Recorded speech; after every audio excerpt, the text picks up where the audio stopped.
Vous n'êtes pas faible, on sait enfin pourquoi les femmes sont plus touchées par les douleurs chroniques, Yahoo Actualité France. Peter Dasley via Getty Images. Grâce à leur nouvelle étude, les chercheurs pourraient donc ouvrir la voie à de nouveaux traitements. Ce n'est pas dans votre tête, et vous n'êtes pas faible. C'est votre système immunitaire. Ainsi, il est bien connu que les femmes sont davantage sujettes que les hommes aux douleurs chroniques. Les raisons de cet écart ont longtemps été attribuées par le corps médical à une plus grande sensibilité de la gente féminine.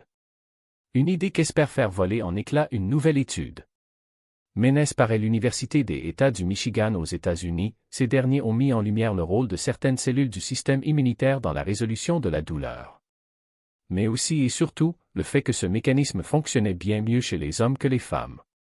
Face au manque de luminosité à l'hiver, faut-il vraiment prendre de la vitamine D? Il existe des raisons biologiques réelles pour lesquelles les femmes souffrent de douleurs prolongées, insiste Geoffroy Lomet, auteur principal de ses travaux publiés vendredi dans la revue Sciences Immunologie. Et si ces raisons sont probablement diverses, l'une des pistes dévoilées par son équipe réside dans l'action d'un type de globule blanc. Une lacune importante sur la compréhension de la douleur. Ils ont en effet découvert chez des souris qu'une sous-catégorie de cellules immunitaires quittait le sang pour se rendre dans les tissus blessés et y libérait une molécule faisant taire les neurones sensibles à la douleur, explique Geoffroy Lomet. Cette action était plus prononcée chez les souris mâles en raison d'une hormone sexuelle bien connue, la testostérone, qui est apparue comme favorisant la production par ces globules blancs de la molécule qui calme les neurones, détaille le chercheur.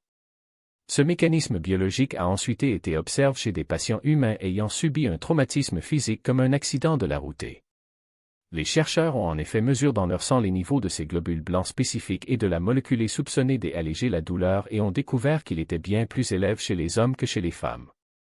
Et si les blesses des deux sexes rapportaient des niveaux de douleur initiale comparables après leur traumatisme, celles-ci diminuaient ensuite nettement plus rapidement chez les hommes que chez les femmes.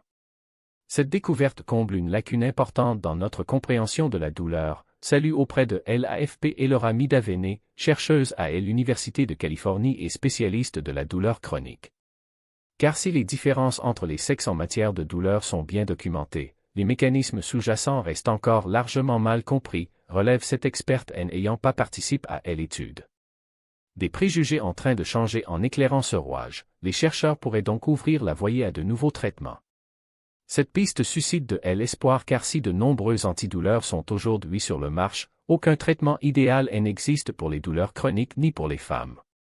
Plusieurs études ont en effet pointé des différences de réponse aux antidouleurs, les opioïdes n'apparaissant par exemple pas aussi efficaces chez les femmes que chez les hommes.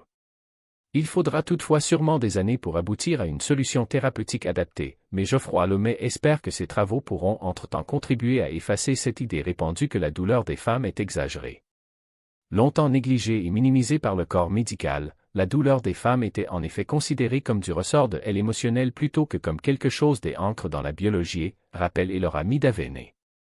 Et ce préjugé n'a commencé à être déconstruit que très récemment, notamment grâce à l'inclusion des femmes et des sujets féminins dans les recherches cliniques ces dernières décennies. Mais comme le montre cette étude, les choses sont en train de changer, assure la chercheuse.